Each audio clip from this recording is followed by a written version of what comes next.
Dear students, आप सभी का स्वागत है। स्टूडेंट्स, आप लोगों के एग्जाम को देखते हुए कल एग्जाम है ये BHDC 109 का। और देखिए, आप दिसंबर में दे रहे हैं, कोई दिक्कत नहीं है, दिसंबर के लिए भी है। ये नहीं सोचिएगा कि सिर्फ अभी जून के लिए, नहीं, दिसंबर के लिए भी है। तो ये BHDC 109 लाया आप लोगों के लिए, मोस्ट इम्पोर्टेंट क्वेश्चन लाया उनका। और इन प्रश्न को जल्दी से कर लीजिए तैयारी, क्योंकि आपके पास बहुत ही कम समय है और 10,000 से अधिक स्टूडेंट्स का भरोसा हूँ मैं, आप लोगों को पता होना चाहिए। एंड ये मोस्ट इम्पोर्टेंट क्वेश्चन देखने से पहले हम लोग क्या देखेंगे, जून 2024 का प्रीवियस क्वेश्चन पेपर देखेंगे। हमें ये पता चलेगा कि हमारा पैटर्न क्या है, किस प्रकार क्वेश्चन पूछे गए थे। ये बहुत जरूरी है देखना। आपका जो टाइटल है हिंदी उपन्यास है। एंड आपका एग्जाम होगा 3 घंटे का। अधिकतम जो मार्क्स मिलेंगे वो मिलेंगे आपको 100 मार्क्स। ओके। और इनमें से एक चीज आपको देखना है कि प्रथम जो प्रश्न होगा वो अनिवार्य होगा। शेष में से 4 प्रश्न को उत्तर देना है, लेकिन प्रश्न नंबर जो 1 है, यानी फर्स्ट नंबर प्रश्न, इसको कोई एक क्वेश्चन करना।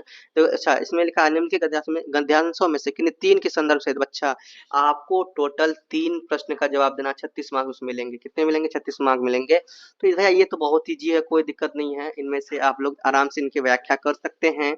इनको क्या कीजिएगा, सबसे पहले पढ़िएगा, सबसे पहले पढ़िएगा, है ना। क नंबर जैसे कि आपने पढ़ा, इसमें पूरा एकदम पूरा ध्यानपूर्वक समझ के पढ़ना है, ठीक है। क्या लिखा हुआ नहीं लिखा हुआ, इसको सही से पढ़ना है ना। एक एक लाइन को सही से पकड़ना है, सही से पढ़ना है, एक एक लाइन को अपने मन से, है ना। उसके बाद जितने भी होंगे पढ़ना है, और कोई 3 का ही क्या करना, व्याख्या करना है, उनके बारे में आपको बता देना है। देखिए कितना नंबर मिल रहा है यहाँ से, एक क्वेश्चन को बनाएंगे तो एक में से आपको 12 मार्क्स मिल रहा है ना। तो 12 मार्क्स के लिए ना आप 2 पेज लिख लो, या 1.5 पेज या 2 पेज। हाँ, 1.5 पेज लिखो, कोई दिक्कत नहीं, 1.5 पेज में भी काम चल जाएगा, लेकिन कोशिश कीजिएगा 2 पेज लिखने का 12 मार्क्स में। अंडरस्टैंड? चलिए अब हम लोग देखते हैं। हाँ, 2 पेज अब लिख ही दीजिएगा, क्या दिक्कत है। अब देखते हैं हम लोग, ये सब आपका काम है। ये देखो, ख नंबर 4 को पूछा गया, ग ग और घ 4 को आपको पूछा गया, इसको ध्यान पर 5 को पूछा गया, ध्यानपूर्वक इसे पढ़ना है। उसका 3 प्रश्न का क्या करना है, 3 गो व्याख्या कर देना है, 3 गो का। उसके बाद हमारा देखिए क्वेश्चन क्या पूछा गया था 2024 में, प्रेमचंद के उपन्यासों का परिचय दीजिए। क्वेश्चन नंबर आपका 3 है, निर्मला उपन्यास की विशेषताएं बताइए। क्वेश्चन नंबर 3 ये पूछा गया था। क्वेश्चन नंबर आपका 4 है, 4 में पूछा गया है, त्याग पत्र पर उपन्यास की भाषा और शैलीगत विशेषताओं पर क्या कीजिए, विचार कीजिए। क्वेश्चन नंबर 5 है, मानस का हंस उपन्यास का शिल्पगत वैशिष्ट्य पर क्या कीजिए, प्रकाश डालिए।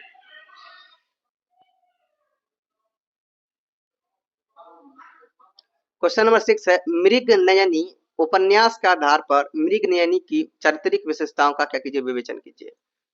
क्वेश्चन नंबर आपका 7 देखो क्या है। क्वेश्चन नंबर 7 है कि आपका बंटी उपन्यास के परिवेश का विश्लेषण कीजिए।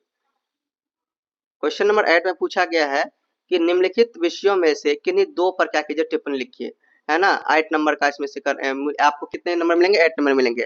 तो आपने क्या देखा, ऊपर में जो जितने भी प्रश्न पूछे गए हैं, पहला नंबर का प्रश्न तो 12 नंबर का पूछा गया है ना। और दूसरा जो पूछा गया है ये 2 नंबर के बाद, ये आपके जो पूछेंगे देखिए 16 नंबर के। तो 16 नंबर के पूछे गए हैं, तो कोई 4 क्वेश्चन इनमें से बनाना है ना। कोई भी 4 क्वेश्चन, अगर टिप्पणी वाला बनाते हैं तो 2 क्वेश्चन उनका बनाना होगा और 3 क्वेश्चन ये बनाने होंगे, तो तभी आपका 4 होगा। एक क्वेश्चन आपको तो पहला नंबर का पूरा तीनों बनाना ही होगा भैया, है कि नहीं। चलो, अब टिप्पणी में पूछा जो गया वो भी देखिए। पहला जो पूछा गया है, कथा वस्तु के आधार पर उपन्यास के भेद। दूसरा पूछा गया है, निर्मला उपन्यास के शीर्षक की सर्व सार्थकता। तीसरा पूछा गया है, पार्वती अम्मा का चरित्र, इन पर टिप्पणी करना है। चौथा आपका है, मृग नयनी में लेख की दृष्टि पर क्या कहना है, टिप्पणी करना है। तो ये सभी आपके प्रीवियस क्वेश्चन हुए। और मैं आपको ये सजेस्ट करना चाहता हूँ स्टूडेंट्स कि आप लोग 2024 का जितने भी क्वेश्चन है इन्हें देख के चाहिए। चलिए अब हम लोग देखते हैं कि मोस्ट इंपोर्टेंट क्वेश्चन क्या है।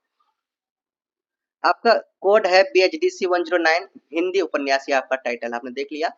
मोस्ट इंपोर्टेंट क्वेश्चन आया हूँ आप लोगों के लिए। ये क्वेश्चन आता ही है, एग्जाम आएगा ही। मेरा सजेस्ट किया कोई क्वेश्चन, मतलब मेरा सजेस्ट किया क्वेश्चन ना ऐसा हो ही नहीं सकता, ठीक है। जरूर, चलिए कीजिए। और बिलीव अगर अभी भी नहीं है आपको तो आप चेक कर लीजिए, है नहीं, चेक कर लीजिए कि आया है कि नहीं आया। पोस्ट भी करके रखा है मैंने, आप लोग वहाँ भी चेक कर सकते हैं। जून में एग्जाम दे रहे हैं या दिसंबर में एग्जाम देंगे, आप दोनों के लिए मोस्ट इंपोर्टेंट क्वेश्चन होगा 2025 में दे रहे हैं। तो चलिए मोस्ट इंपोर्टेंट क्वेश्चन क्या है। पहला तो भैया मोस्ट इंपोर्टेंट क्वेश्चन हमारा ये है कि प्रेमचंद के रचनागत वैशिष्ट्य पर क्या कीजिए, प्रकाश डालिए। दूसरा हमारा मोस्ट इंपोर्टेंट क्वेश्चन है कि मानस का हंस उपन्यास की भाषा शैली की क्या कीजिए, विशेषताओं पर प्रकाश डालिए। क्वेश्चन नंबर आपका 3 है, आपका बंटी उपन्यास के मुख्य चरित्रों की क्या कीजिए, चारित्रिक विशिष्टताओं का क्या कीजिए, उल्लेख कीजिए। क्वेश्चन नंबर आपका 4 है, निर्मला उपन्यास की विशेषताएं बताइए। क्वेश्चन नंबर 5 है, मृगनयनी उपन्यास के आधार पर मृगनयनी की चारित्रिक विशेषताओं का क्या कीजिए, विवेचन कीजिए। भैया सभी मोस्ट इम्पोर्टेंट क्वेश्चन है, रिपीटेड क्वेश्चन है, आएंगे ही, समझ में आ रहा है। चलिए क्वेश्चन नंबर 6 है, अमृतलाल नागर के उपन्यासों का क्या कीजिए, परिचय दीजिए। क्वेश्चन नंबर 7 है, त्याग पत्र की संरचना और शिल्प पर क्या कीजिए, प्रकाश डालिए। ये 7 नंबर हो गया। अब 8 नंबर देखते हैं क्या क्वेश्चन है। क्वेश्चन नंबर 8 है आपका, जैनेन्द्र के उपन्यासों का परिचय देते हुए उपन्यासों की क्या कीजिए, विशेषताएं बताइए। क्वेश्चन नंबर आप देखिए, अब टिप्पणी है, ये 8 नंबर तक आपका मोस्ट इम्पोर्टेंट क्वेश्चन हुए जो आपके 16 मार्क्स में पूछे जाएंगे, समझ में आ रहा है। अब जो मैं आपको दे रहा हूँ ये टिप्पणी है, जो कि टिप्पणी आपको 8 मार्क्स में पूछे जाएंगे, अंडरस्टैंड। चलिए आपका में से आपका पहला प्रश्न क्या है, इनमें से परख उपन्यास, इस पर टिप्पणी करना है। दूसरा है मानस का हंस का सामाजिक परिवेश। तीसरा है स्टूडेंट्स प्रेमचंद पूर्व हिंदी उपन्यास। 12 नंबर में पूछा गया आपका, देखिए 12 नंबर पूछा गया है पार्वती अम्मा का चरित्र। 13 में है मन्नू भंडारी के उपन्यास। क्वेश्चन नंबर आपका 14 में पूछा गया है उपन्यास का रचनागत वैशिष्ट्य। क्वेश्चन नंबर 15 में पूछा गया है निर्मला उपन्यास के गौण पात्र, अंडरस्टैंड। अब देखिए नेक्स्ट क्वेश्चन क्या है। देखिए ये आपका 15 मैंने मोस्ट मैंने क्वेश्चन सजेस्ट किया जो आपके एग्जाम में देखेंगे। अब जल्दी से प्रिपरेशन कीजिए, एग्जाम के लिए प्रिपेयर हो जाइए। बिल्कुल भी कम समय है, मतलब समय है ही नहीं आप लोगों के पास, ये जल्दी कीजिए, बहुत फास्ट करना होगा। चलिए और बेस्ट ऑफ लक, एग्जाम अच्छा जाएगा स्टूडेंट, जरूर जाएगा। और चैनल को सब्सक्राइब कर लीजिए, बेल आइकन को दबा लीजिए, अपने दोस्तों को भी बताइएगा एग्जाम देने के लिए जाइएगा तो प्रेम सर से मैं पढ़ रहा हूँ या पढ़ रही हूँ, एग्जाम बहुत बेस्ट जा रहा है, आप लोग भी वहां से जुड़िए। चलिए मिलते हैं नेक्स्ट वीडियो में, तब तक के लिए बाय। जनस बोलो प्रेम से रहो, प्रेम से पढ़ो, प्रेम से बोलो। Yeah.